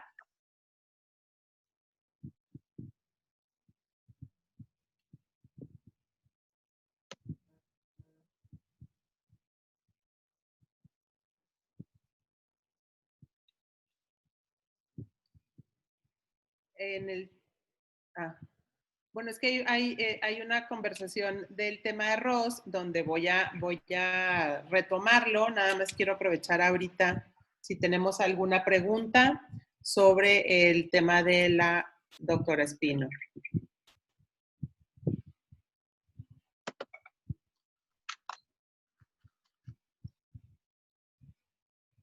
Si me permiten, me gustaría nada más hacer una intervención rápida con respecto al tema último de la doctora Espino. Sí, adelante. Disculpa Sí, que gracias. no te veía. Sí, está bien. Tu intervención, pero sí, adelante, claro. Gracias. Preguntarle, doctora, en cuanto a esta información que nos hace bien, ¿qué es lo que falta para armonizar en nuestro estado en materia de poder, para poder empoderarse las mujeres en materia de indigenismo? Porque ya lo mencionó que a lo mejor habría que hacer una consulta, de que ya estamos obligados los partidos políticos a, a poner algunas candidatas, pero si nos podría ahondar un poco más en la legislación, sobre todo aquí en el estado, qué se necesita y en dónde estamos. Gracias. Gracias por la pregunta. Bueno, actualmente no tenemos, nosotros tenemos una ley indígena, por supuesto, en el estado de Chihuahua. Somos un estado de presencia media. Sin embargo, no solamente son los 4 pueblos originarios los que tienen presencia, sino también casi o alrededor de 17 pueblos originarios migrantes que se encuentran sobre todo instalados en Ciudad Juárez. Esa ley está pues más ubicada, más desarrollada siempre en la defensa de los territorios, porque ha sido la lucha constante de los pueblos indígenas, ¿no? O tal vez sea la más importante, pues, en materia de reconocimiento de sus derechos. El tema político no era un tema en Chihuahua. Ha venido desarrollándose a la par que se ha desarrollado en otros estados de la República, como por supuesto Oaxaca, que desde los 90 pues se rigen por usos y costumbres en 417 municipios, a partir de que en este siglo, con el caso de Cherán, de Ayutla de los Libres Guerrero y de Ochuc Chiapas, pues empiezan ellos a exigir espacios, ¿no? Esto por supuesto que ha impregnado también a Chihuahua, sobre todo en materia político-electoral, porque hay inercias, ¿no? Y esas inercias a través de las sentencias y de las experiencias compartidas con otros estados, pues empujan las temáticas. Pero lo cierto es que hasta este momento, a pesar de que hay un proyecto presentado al Congreso del Estado en materia de consulta indígena, no ha podido sacarse. Es además una ley que ya se consultó con los pueblos indígenas en Chihuahua, que inclusive en vías de reconocimiento se encuentran los ENDE, o como los conocemos de manera incorrecta pero generalizada, apaches, y que a pesar de que fue consultada, pues no ha podido prosperar en el Congreso del Estado. Entonces, sin tener nosotros desarrollado el derecho marco, el derecho procedimental, que es la consulta indígena, pues difícilmente se pueden dar otros procesos, ¿no? Creo que eso sería importante para Chihuahua, que en algún momento, ojalá y pronto se saque esa ley de consulta indígena. Existe en otros estados de la República. Michoacán es un ejemplo de una ley bastante buena en materia de consulta indígena, pero que Chihuahua no lo ha logrado. Y en específico, en materia político-electoral, se encontraba, lo digo en pasado porque, pues, mientras no se acabe la contienda, difícilmente podrá seguir en curso una consulta indígena en materia de estos derechos político-electorales y las formas o métodos en que pudieran desarrollarse y garantizarse estos derechos de tipo político y electoral. Se suspendieron por la pandemia.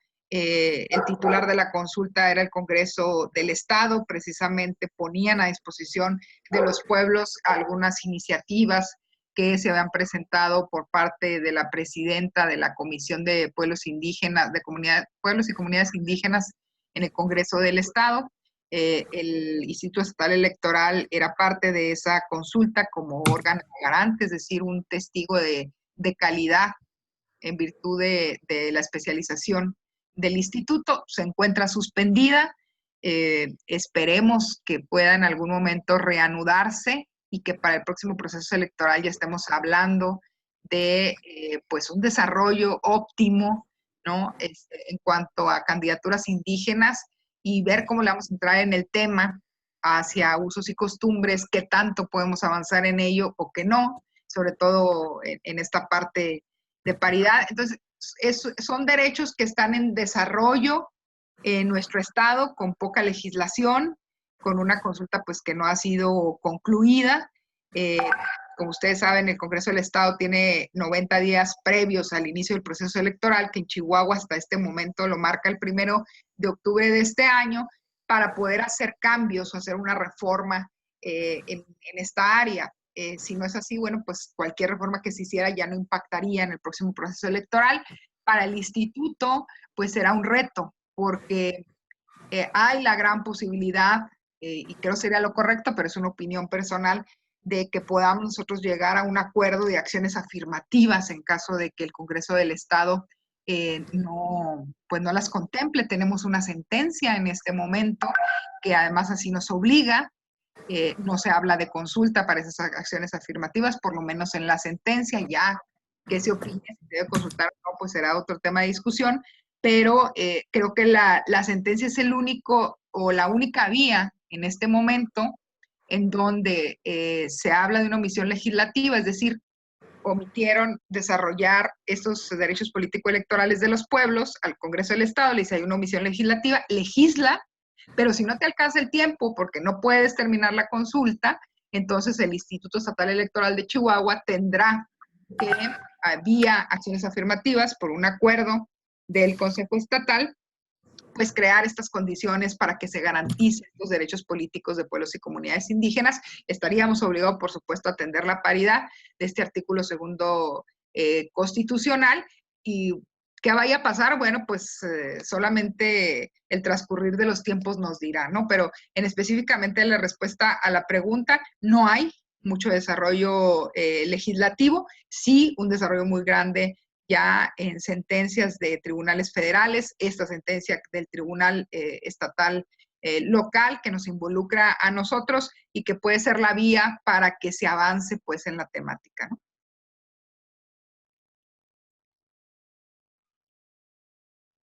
Muchas gracias, consejera Espino, y por su respuesta.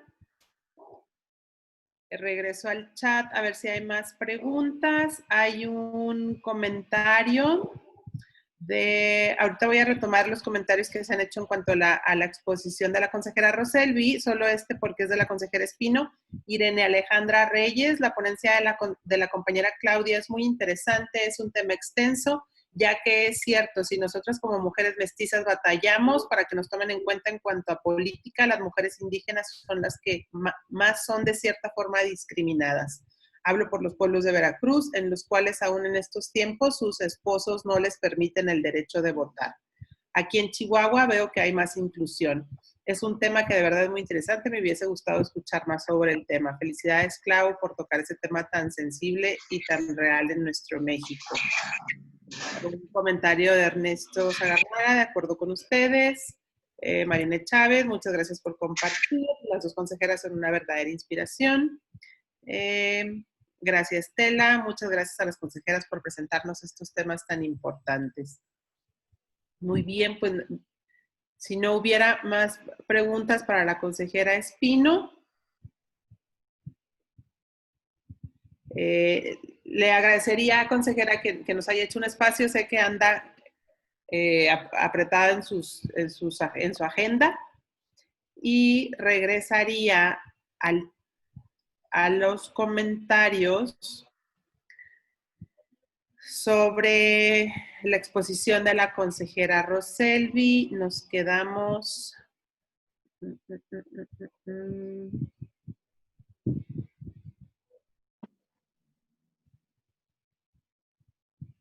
Ok, hubo una pregunta de Dea Vale. Sí, bueno, si está todavía presente, le cedería el uso de la voz para que hiciera la pregunta, que bueno, y veo que también aquí la consejera Ros le contestó.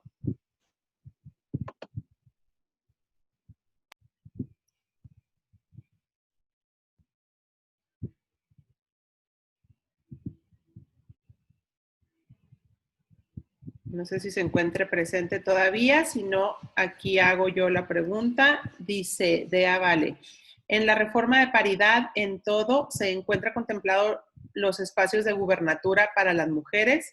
¿Los OPLES han realizado alguna acción afirmativa?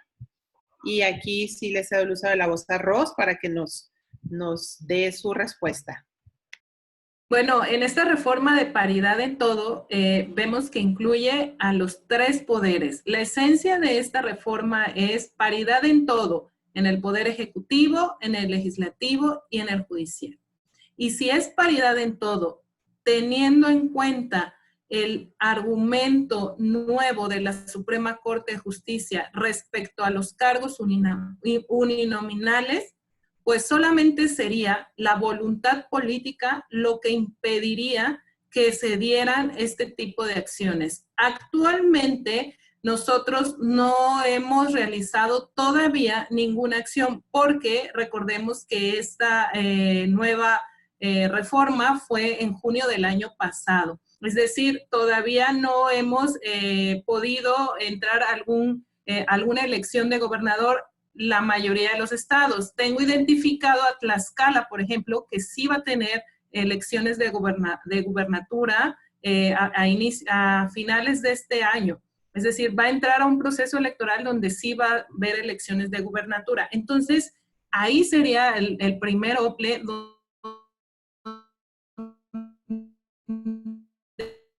tendría que establecer de alguna manera puesta que aquellos partidos políticos que en el pasado proceso hayan postulado a hombres, ahora forzosamente tengan que postular mujeres en el ámbito del Poder Ejecutivo, o alguna otra donde se vaya estableciendo de alguna manera esa paridad en esos cargos tan importantes. ¿Por qué se requiere que lleguen más mujeres? ¿Quiénes ponen o quiénes designan los gabinetes? Pues los gobernadores, las gobernadoras, los presidentes. Entonces se ocupa que llegue una mujer o varias mujeres con perspectiva de género para que de esa forma se vayan ocupando los cargos. Lamentablemente, en algunos casos, a los que ponen son a sus allegados, a sus conocidos. Y, por ejemplo, yo veo tantas mujeres con mucho mejor perfil en algunos cargos y no son tomadas en cuenta. Y los gobernantes o los gobernadores lo que hacen es que ponen a su círculo cercano de amistades, aun cuando no tengan el perfil necesario y no consideran la trayectoria o la experiencia de algunas mujeres que cuentan con mucha más formación que algunos hombres que designan. Entonces, esto es bastante importante. Otra de las preguntas que hacían era acerca del retroceso, si iba a haber un retroceso, si ahora con esto de la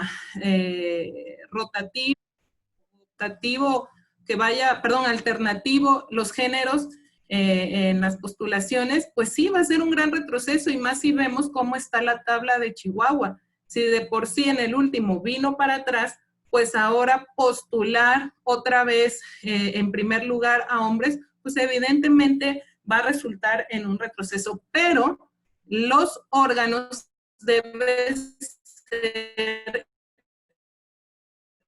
integrados de forma paritaria, no sea paritaria, sino también la asignación, la integración final de cada órgano. Entonces, ahí es donde los OPLES o los institutos electorales tendrán que realizar las acciones afirmativas. El problema se da cuando los órganos electorales administrativos realizan esas acciones y los tribunales electorales se las revocan. Ahí es donde está el problema. Tendría que ser un tribunal apegado forzosamente a la perspectiva de género y a la evolución de la participación política de las mujeres. Como les mencionaba, estas acciones afirmativas, esta discriminación a la inversa o positiva, tiene ciertas características. No es para siempre, es solamente hasta que la brecha histórica sea resarcida, hasta que haya una compensación. Entonces, si se trata de acelerar ese equilibrio entre los géneros en la toma de poder, si se realizan este tipo de acciones como que encabecen las mejores posiciones hombres, pues ¿cuándo vamos a resarcir la brecha? ¿Cuándo se va a equilibrar la brecha? Lo que se necesitan son acciones aceleradas y que, como les mencionaba, no son para siempre, son temporales hasta que esto se equilibre. Entonces, definitivamente, tanto institutos electorales como tribunales electorales, como diputadas y diputados, y en sí la sociedad civil, las y los militantes de los partidos, tienen que poner todo el enfoque en esta nueva perspectiva. Es decir, que no sea por dar cumplimiento a una obligatoriedad de cuota o de paridad que se postule a una mujer que desafortunadamente a veces son mujeres allegadas o cercanas a quienes se consideran dueños de un distrito o dueños de un municipio. Y que lamentablemente no se hace nada o no se realiza nada por parte de las militantes o simpatizantes respecto a ese proceso interno para seleccionar a esta candidata. Entonces, por ahí tendríamos que empezar. Y que los partidos políticos forzosamente formen sus cuadros femeninos. ¿Por qué? Por simple aritmética. Son la mayoría de la población, son la mayoría de sus militantes, de sus simpatizantes, son la mayoría de las personas que van a votar, simple y sencillamente.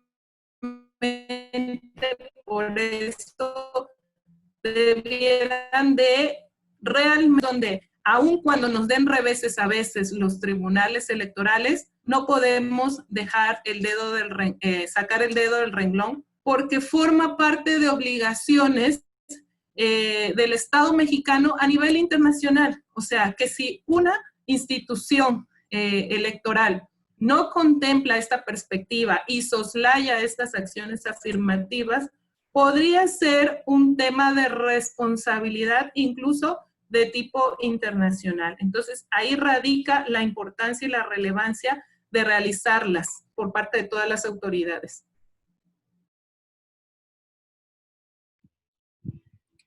Muchas gracias, consejera Ros. Vi que ya abarcó ahí los dos temas que habían platicado en el chat. Continúo con, sigue abierto el chat para preguntas. Javier Gómez, consejera Espino, muy buena la reseña de su experiencia en el tema. Frida Licano, excelente la participación de la consejera Espino. Edith Orozco, felicidades a las dos consejeras, temas muy interesantes y de mucha importancia. Muchas gracias. Muy bien, pues estamos todavía en preguntas y respuestas.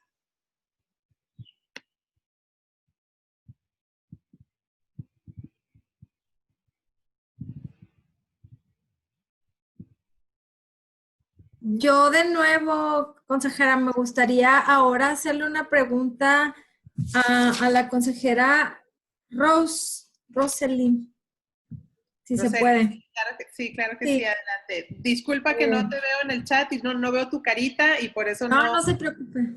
Sí, es muy efectivo hacer el comentario en el chat y así sí los veo todos, pero adelante. Ok, gracias. Disculpen, lo del chat aún todavía no se me da poquito aquí en estas plataformas, por eso prefiero interrumpir un poco, perdón. Nada más rápidamente, si nos podría ahondar un poco sobre esta modificación de la violencia política contra las mujeres que se aprobó el 13 de abril y que fue publicada en el Diario Oficial, por favor. Entiendo los puntos que nos envió y si nos podrían hacer llegar la presentación que pasaron aquí y si nos ahondaría un poco más sobre la definición de la violencia política contra las mujeres, por favor, consejera, gracias. Claro que sí. Bueno, por ahí ya les hice llegar esas diapositivas, ¿no? De violencia, perdón, en general toda la ponencia ahí con Brenda San Román, ahí cuentan con ella. Entonces, ahora mismo estoy abriendo el documento. Este nuevo concepto o este concepto ampliado, por así decirlo, quedó plasmado principalmente en la ley de acceso a las mujeres a una vida libre de violencia. Y ahorita mismo voy a compartir la publicación que se hizo en el Diario Oficial de la Federación. A ver si por ahí lo pueden ver. Bueno, esta es la publicación del 13 de abril, como les mencionaba, y en el artículo 20 bis de esta ley de acceso a las mujeres a una vida libre de violencia quedó establecido de esta manera. Es toda acción u omisión, incluida la tolerancia, era lo que les mencionaba de los que nos convierte en cómplices, basada en elementos de género y ejercida dentro de la esfera pública o privada, que tenga por objeto o resultado limitar, anular o menoscabar el ejercicio efectivo de los derechos políticos, electorales de una o varias mujeres. El acceso al pleno ejercicio de las atribuciones inherentes a su cargo, es decir, no nada más para quienes están compitiendo, sino también para aquellas que ya se encuentran en funciones, en su cargo, labor o actividad, el libre desarrollo de la función pública, la toma de decisiones, la libertad de organización, así como el acceso y ejercicio a las prerrogativas tratándose de precandidaturas, candidaturas, funciones o cargos públicos del mismo tipo. Aquí el artículo 20 ter, que le continúa, nos menciona 22 expresiones de qué puede constituir violencia política contra la mujer. Es decir, tenemos 22 supuestos en los que podrían incurrir las personas, los medios de comunicación, los partidos, o sea, cualquier ente y que pudiera considerarse por los tribunales violencia política contra las mujeres. Les voy a leer solo algunos. Por ejemplo, restringir o anular el derecho al voto libre y secreto de las mujeres, obstaculizar sus derechos de asociación y afiliación a todo tipo de organizaciones políticas y civiles en razón de género. Proporcionar a las mujeres que aspiran o ocupan un cargo de elección popular información falsa o incompleta que impida su registro como candidata o induzca al incorrecto ejercicio de sus atribuciones. Obstaculizar la campaña de modo que se impida que la competencia electoral se desarrolle en condiciones de igualdad.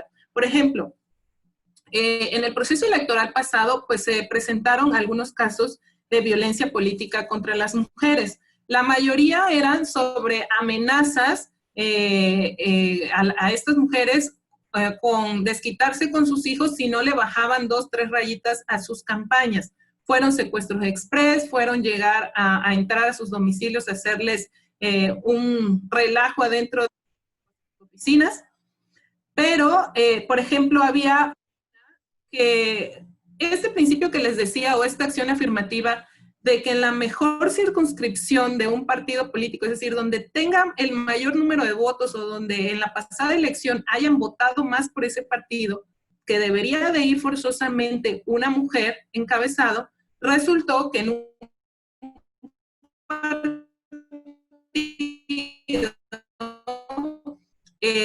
pues sí, encabezaba la mujer, pero en la otra circunscripción del mismo partido estaba el dirigente del que le dieron el material humano, los recursos humanos, económicos. O sea, el dirigente prefirió que se le diera a él los recursos que apostarle y dárselo a la mujer en donde tenía mucho más posibilidades de ganar. Esa es una forma de violencia política que no está aquí prevista, pero bueno, podría encuadrar en el tema de no otorgar los recursos materiales, humanos, económicos para una verdadera campaña. Y se ha desarrollado alrededor de las elecciones o del proceso electoral, se desenvuelven un montón o se despliegan un montón de acciones en contra de mujeres, incluso que se encuentran como funcionarias electorales, como servidoras electorales, contra las propias consejeras, contra las vocales. Por eso esta parte de la reforma habla acerca de los derechos políticos electorales, el acceso al pleno ejercicio de la labor o actividad, el libre desarrollo de la función pública, la libertad de organización. O sea, no se circunscribe a precandidatas o a candidatas, sino a todas aquellas mujeres que con motivo del proceso electoral sufran alguna de estas agresiones. Pues acá, por decirles otra más, restringir los derechos políticos de las mujeres con base a la aplicación de tradiciones, costumbres o sistemas normativos internos o propios que sean violatorios de los derechos humanos. Eso es lo que tocaba un poco la consejera Claudia respecto a esa compensación o esa ponderación que debe de haber entre los sistemas normativos internos o indígenas y la aplicación del principio de paridad. En algunos estados, cuando se tienen sistemas normativos indígenas, como el caso de Oaxaca, en algunos municipios, por ejemplo, no estaba permitido por sus costumbres la participación política de las mujeres. Entonces ahí resulta mucho más complicado, mucho más complejo que éstas salgan a participar, y ha sido una labor incansable por parte de las consejeras, los consejeros y en general todo el instituto, de ir entrando en esas comunidades, sensibilizando, capacitando, difundiendo estas políticas, y han incrementado de una manera considerable la participación de las mujeres indígenas. Ejercer violencia física, sexual, simbólica, psicológica, económica, patrimonial contra una mujer en ejercicio de sus derechos políticos. Como mencionaban por ahí, quizás el tema del recurso. Sí te dejo participar, sí ganas una elección interna, pero no te doy recurso, o no te doy material para que difundas, o te bloqueo. Entonces, ese tipo de cosas son las que pueden considerarse como violencia política. Obstaculizar o impedir el acceso a la justicia de las mujeres para proteger los derechos políticos de alguien. Limitar o negar arbitrariamente el uso de cualquier recurso o atribución inherente al cargo político que ocupa la mujer, impidiendo el ejercicio del cargo en condiciones de igualdad. Imponer sanciones injustificadas, abusivas, impidiendo o restringiendo el ejercicio de sus derechos políticos en condiciones de igualdad. Y aquí con este remata y dice, cualquier otra forma análoga que lesione o sean susceptibles de dañar la dignidad, integridad o libertad de las mujeres en el ejercicio de un cargo político, público, de poder o de decisión que afecte sus derechos políticos electorales. Y bueno, esta sería como que el concepto más ampliado y un catálogo ya de expresiones que puedan constituirla.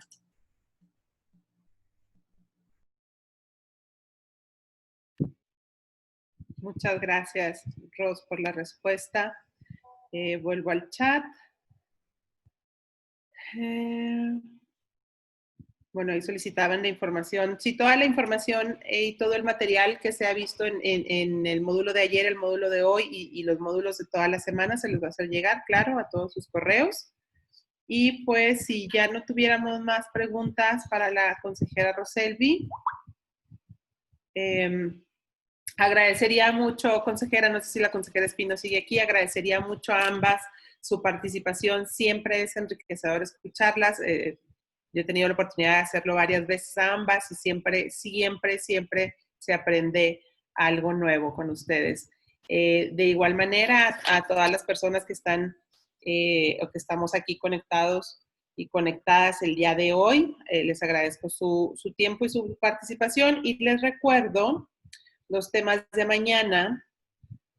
Mañana, miércoles 27, tenemos el tema de discapacidad e inclusión, que será impartido por la maestra Ruth López, titular del Instituto de Discapacidad de la Ciudad de México. Y tenemos el tema de inclusión y no discriminación a pueblos y comunidades indígenas, que el ponente será el consejero maestro Gerardo Macías Rodríguez, compañero que creo que está por aquí presente. Entonces los invito a que mañana estemos muy puntuales. Hemos iniciado lo más puntual posible porque, como pueden ver, el temario se extiende y luego queremos que haya oportunidad para preguntas. No sé si hay alguna una pregunta. ¿No se escuchan? Alex Morán, ¿no se escucha? Sí, adelante, pero no te escuchamos. No te escuchamos. Si quieres ponérnosla a participar en el chat. Ahí tu micrófono se ve activo, pero no te escuchamos.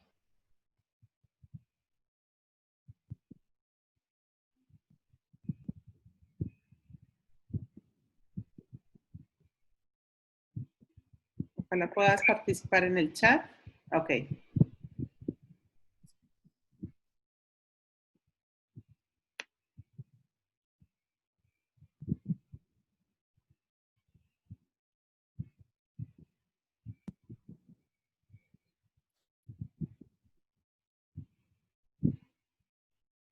No, no se escucha.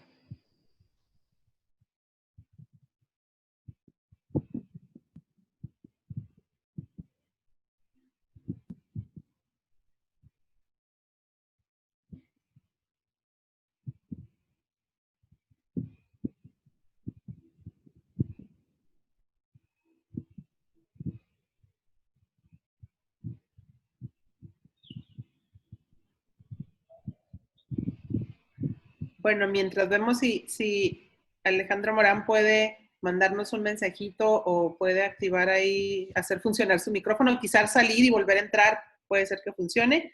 Voy al chat. Hay un comentario de Miriam Carrión y Victoria Santillanes. Ok. Los gobiernos, por conducto de los medios de comunicación, deberían de socializar estos temas a toda la ciudadanía por la importancia tanto del lenguaje incluyente como la paridad de género. Gracias, consejeras, por su ponencia. Es el comentario de Alex Morán, entiendo, ¿verdad? Sí, muchas gracias. Pues sí, es una tarea que es parte de la intención de este curso. Es responsabilidad también de nosotros como órgano técnico y es parte de la intención. Comentábamos el día de ayer que es obligación que tenemos el instituto por ley de capacitar en cuanto a violencia política contra las mujeres, pero quisimos iniciar con todos estos temas, especialmente el de paridad, junto con el de violencia política por razones de género, porque creemos que son temas que se deben, como tú bien dices, de socializar, se deben de dar a conocer, se deben de tratar, se deben de discutir. Muy bien. Bueno, pues agradezco mucho a todas y a todos su interés, su participación. A la consejera Roselvi Domínguez, muchas gracias por estar aquí, por acompañarnos, que sabemos que siempre andas con agenda llena. A la consejera Espino también, que no sé si nos acompañe todavía o ya tuvo que retirarse. Y nos veríamos entonces el día de mañana. Muchas gracias, un saludo. Cuídense todas y todos, estén muy bien. Gracias, muchas gracias. Gracias. Muchas gracias por todo. Hasta mañana. Muchas gracias. Gracias.